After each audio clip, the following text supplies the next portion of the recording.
Bapak Ibu Jemaat GKI Klasi Solo yang saya kasihi dalam Tuhan Yesus Kristus, selamat pagi dan salam sejahtera untuk kita semua pada hari ini, tanggal 30 Mei tahun 2020.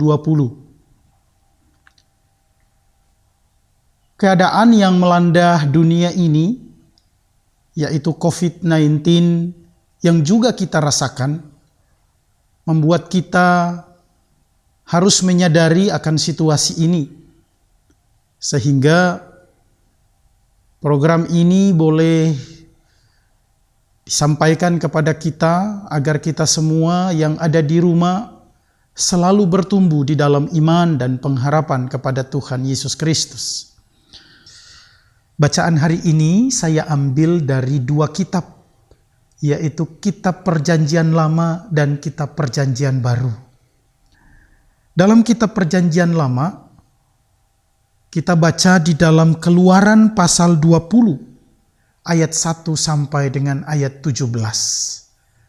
Dan di dalam Perjanjian Baru, kita baca di dalam Matius pasal 5, ayat 1 sampai dengan ayat 12. Namun sebelum firman Tuhan ini kita baca dan renungkan, mari kita berdoa memohon bimbingan Roh Kudus.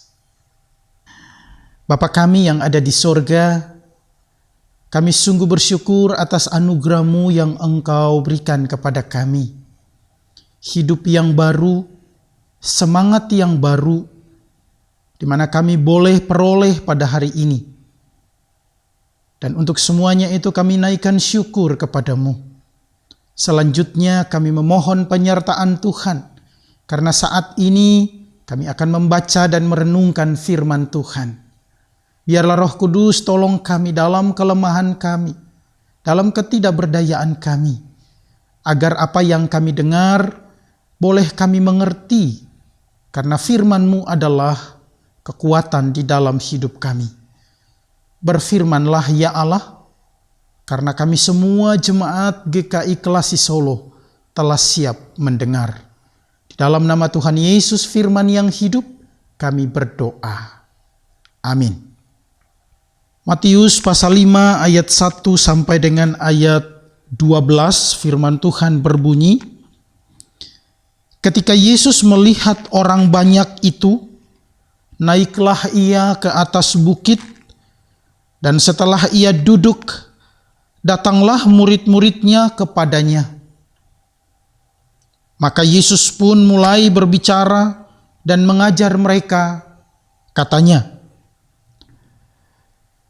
berbahagialah orang yang miskin di hadapan Allah, karena merekalah yang empunya kerajaan sorga.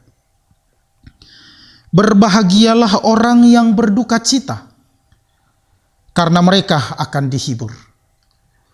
Berbahagialah orang yang lemah lembut, karena mereka akan memiliki bumi. Berbahagialah orang yang lapar dan haus akan kebenaran, karena mereka akan dipuaskan. Berbahagialah orang yang murah hatinya, karena mereka akan beroleh kemurahan. Berbahagialah orang yang suci hatinya, karena mereka akan melihat Allah. Berbahagialah orang yang membawa damai, karena mereka akan disebut anak-anak Allah. Berbahagialah orang yang dianiaya oleh sebab kebenaran, karena merekalah yang empunya kerajaan sorga. Berbahagialah kamu, jika karena aku kamu dicela dan dianiaya, dan kepadamu difitnahkan segala yang jahat. Bersukacitalah dan bergembiralah, karena upamu besar di sorga. Sebab demikian juga telah dianiaya nabi-nabi yang sebelum kamu. Demikianlah Injil Yesus Kristus. Berbahagialah kita yang mendengar dan melakukannya. Haleluya. Bapak Ibu yang saya kasihi di dalam Tuhan Yesus Kristus, tentunya setiap kita pasti merindukan hidup yang bahagia. Tentunya setiap orang mengharapkan kebahagiaan baik diri untuk dirinya sendiri maupun orang-orang yang dikasihinya. Namun tahukah kita bahwa hanya satu kebahagiaan yang dapat memenuhi dan memuaskan hidup kita, yaitu kebahagiaan yang Allah anugerahkan kepada kita. Bukankah Allah telah mengaruniakan kebahagiaan itu kepada manusia semenjak Allah menciptakan manusia itu? Ketika kita pelajari awal mula penciptaan, Allah telah mengaruniakan kebahagiaan kepada manusia pertama, Adam dan Hawa. Mereka berbahagia di dalam taman yang Allah sediakan, yang Allah ciptakan untuk mereka. Kebahagiaan itu penuh dan memuaskan hasrat mereka. Namun itu tidak bertahan lama, karena mereka lebih condong kepada apa yang dikatakan oleh ular atau iblis. Dengan demikian mereka harus jatuh di dalam dosa. Kemanakah kebahagiaan dari Allah itu? Nah, Bapak Ibu yang saya kasihi, manusia terus mencari kebahagiaan di dalam dirinya. Manusia terus mencari kebahagiaan di luar dirinya, yaitu di dalam dunia ini. Namun apakah kebahagiaan yang penuh itu diperoleh manusia? Ternyata tidak. Oleh karena itu Bapak Ibu yang saya kasihi, ketika kebahagiaan itu tidak diperoleh manusia dari dirinya sendiri atau dari dunia ini, maka sesungguhnya manusia berupaya dengan keras. Bahkan seringkali dia mengalami kebuntuan di dalam mencari kebahagiaan itu. Kembali lagi saya katakan bahwa hanya di dalam Allah sajalah, hanya di dalam Yesus sajalah kita dapat memperoleh kebahagiaan yang penuh. Bapak Ibu yang saya kasihi, pada kesempatan ini saya mengajak kita untuk merenungkan 3 hal. 3 hal ini mau mengajarkan kita tentang kebahagiaan yang penuh yang bisa kita peroleh dari bacaan ini. Yang pertama, ketika kita memahami nilai-nilai atau norma-norma Allah atau sorgawi dengan tepat. Nah, Bapak Ibu yang saya kasihi, di dalam Keluaran pasal 20 ayat 1 sampai dengan ayat 17, di sana ada 10 firman yang sesungguhnya merupakan bacaan kita juga pada hari ini. Namun saya lebih cenderung memilih bacaan yang kedua, yaitu Matius pasal 5 ayat 1 sampai 12. Di dalam ke-10 firman itu juga termuat norma-norma, nilai dan kaidah-kaidah hidup manusia. Allah memberikan itu kepada manusia di saat mereka kehilangan damai sejahtera. Umat Israel ketika di Mesir, mereka tidak punya kesempatan untuk berhubungan dengan Tuhan. Mereka tidak punya waktu untuk beribadah. Mereka tidak punya waktu untuk mencari kedamaian. Yang mereka inginkan adalah hidup damai, tetapi mereka tidak memperoleh itu. Siapa yang harus memberikan kedamaian itu? Dalam ketidakberdayaan mereka, oleh karena penindasan di Mesir, kemudian Allah berinisiatif untuk datang di dalam hidup mereka, membebaskan mereka dari perbudakan. Lalu Allah membawa mereka keluar dari Mesir. Lalu ketika di atas gunung Sinai, Allah memperbaharui janjinya dengan manusia, khususnya kepada umat Israel. Agar melalui janji itu, mereka memulai sebuah kebahagiaan yang baru di dalam hidup bersama dengan Allah. Karena sesungguhnya Allah begitu mengasihi mereka. Namun apakah kebahagiaan itu terus dipegang dan dipelihara oleh manusia, khususnya umat Israel? Ternyata 10 firman ini hanya sebagai tulisan di dalam hidup mereka. Sampai pada perjanjian baru, Allah menyatakan dirinya di dalam diri Yesus Kristus. Dan kemudian ia menyampaikan 10 firman itu di dalam realita hidup manusia. Melalui pengajaran di bukit, Allah juga mau memperbaharui kehidupan manusia agar manusia boleh mengalami kebahagiaan penuh. Di situ Allah mengundang manusia. Allah mengundang banyak orang yang ada di bukit itu. Allah mengundang murid-muridnya agar mereka mendekat. Mereka boleh mendengar suara yang lembut, yang mengajarkan tentang norma-norma sorgawi, norma-norma atau nilai-nilai hidup sorgawi yang disampaikan Allah melalui bacaan kita saat ini. Namun Bapak Ibu yang saya kasihi, kembali lagi manusia tidak terlalu fokus pada apa yang Tuhan Yesus sampaikan. Dan hal yang kedua yang menarik untuk kita renungkan dari bagian ini atau dari bacaan ini adalah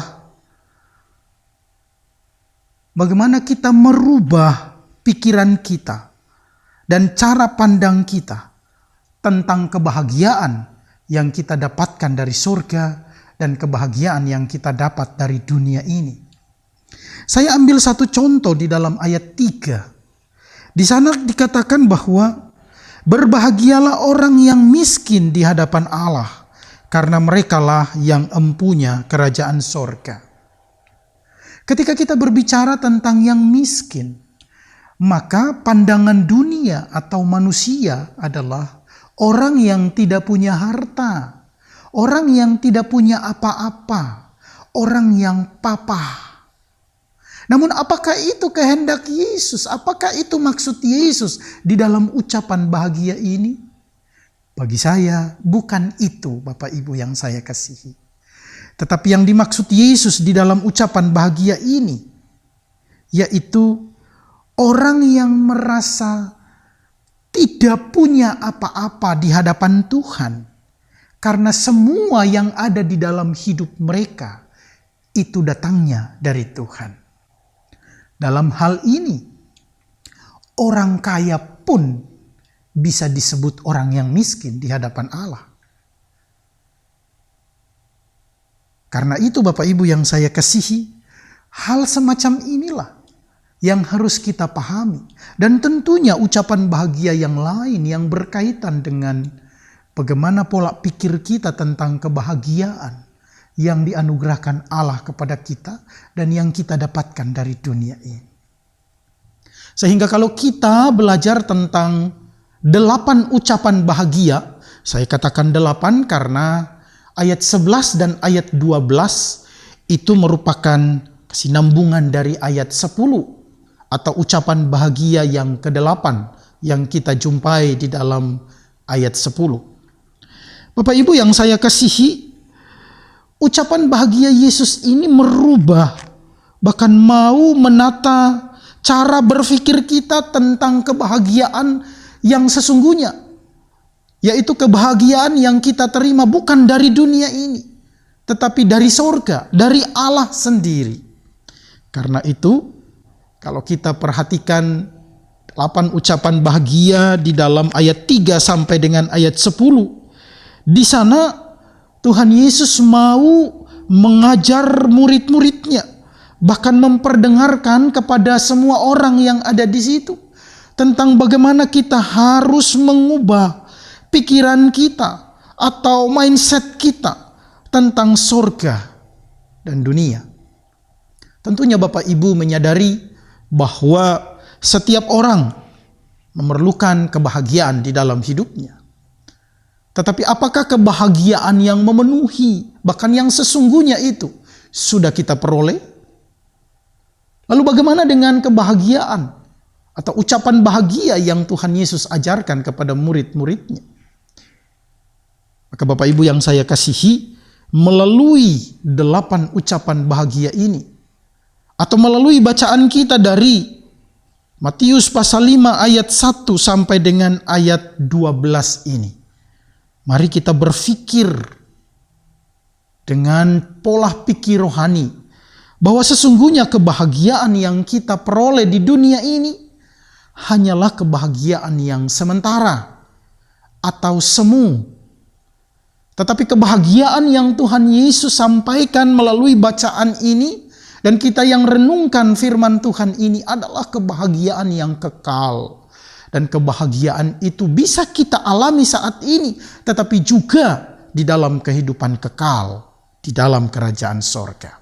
Karena itu Bapak Ibu yang saya kasihi, mari segera kita mengubah pola pikir kita tentang cara pandang kita terhadap kebahagiaan yang kita peroleh dari dunia ini dan juga kebahagiaan yang kita peroleh dari kerajaan sorga.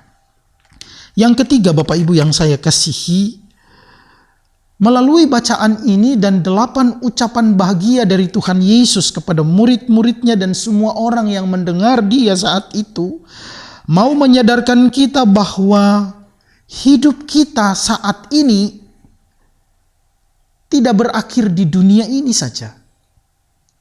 Tidak berhenti di dunia ini saja.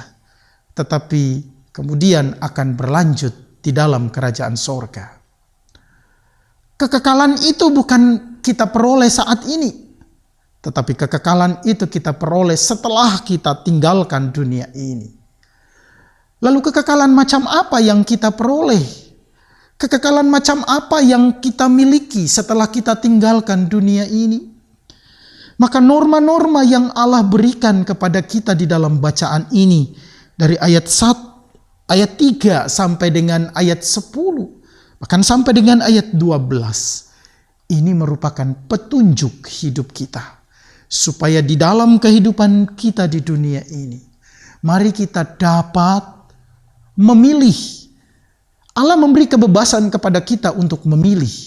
Dan kiranya kebebasan itu kita gunakan sebaik mungkin untuk memperoleh hidup yang kekal setelah kita akhiri hidup di dunia ini. Maka Bapak Ibu yang saya kasihi dalam Tuhan Yesus Kristus, sebagai kesimpulan dari renungan Bina Iman GKI Klasi Solo ini, saya mau menyampaikan kepada kita bahwa Allah membebaskan kita dari semua perbudakan. Itulah yang dinyatakan Allah ketika Ia memberikan 10 firman itu. Dan kemudian Yesus memanggil semua murid-muridnya. Bahkan juga mengundang kita semua. Dia mau menyampaikan kebahagiaan sepenuhnya bagi kita. Maka marilah kita mendekat kepada Tuhan. Kita mendekat kepada firman Allah. Lakukan itu di dalam kehidupan kita setiap hari. Karena sesungguhnya hanya Tuhanlah sumber kebahagiaan kita. Amin. Mari kita berdoa. Kami mengucap syukur kepadamu ya Allah, karena kasih setia dan rahmat-Mu memenuhi hidup kami. Dalam situasi pandemi COVID-19 yang kami hadapi saat ini, seringkali kami mengandalkan diri kami, seringkali kami mengandalkan apa yang ada dalam hidup kami. Namun ternyata semuanya itu hampa dan sia-sia. Firman Tuhan yang kami renungkan hari ini boleh mengetuk hati batin kami untuk mengerti bahwa sesungguhnya Engkaulah sumber hidup kami. Engkaulah sumber kebahagiaan kami. Maka biarlah kami semua mengarahkan hidup kami kepadamu. Berkatilah kami jemaat Tuhan di Klasi Solo ini. Dan biarlah di dalam karya pelayanan kami senantiasa mengarahkan hati, bahkan seluruh hidup kami kepadamu. Berkati juga kami semua pelayan Tuhan di GKI Klasi Solo ini, agar di dalam setiap karya pelayanan kami mengarahkan hati kepadamu, karena hanya Engkaulah sumber hidup kami, sumber kebahagiaan kami. Berkatilah gereja kami, dan biarlah melalui penata layanan jemaat Tuhan. Nama Tuhan dimuliakan. Terima kasih ya Allah, inilah seru doa kami. Kami juga berdoa untuk bangsa dan negara kami. Kami berdoa untuk semua tenaga medis. Kami juga berdoa untuk semua korban COVID-19. Hanya di dalam kuasa-Mu kami memohon, sertailah kami semua. Sertailah mereka semua. Sehingga di dalam setiap karya dan pelayanan yang telah dikerjakan, senantiasa untuk memuliakan nama Tuhan. Terpujilah Engkau ya Allah. Di dalam nama Tuhan Yesus kami berdoa. Amin.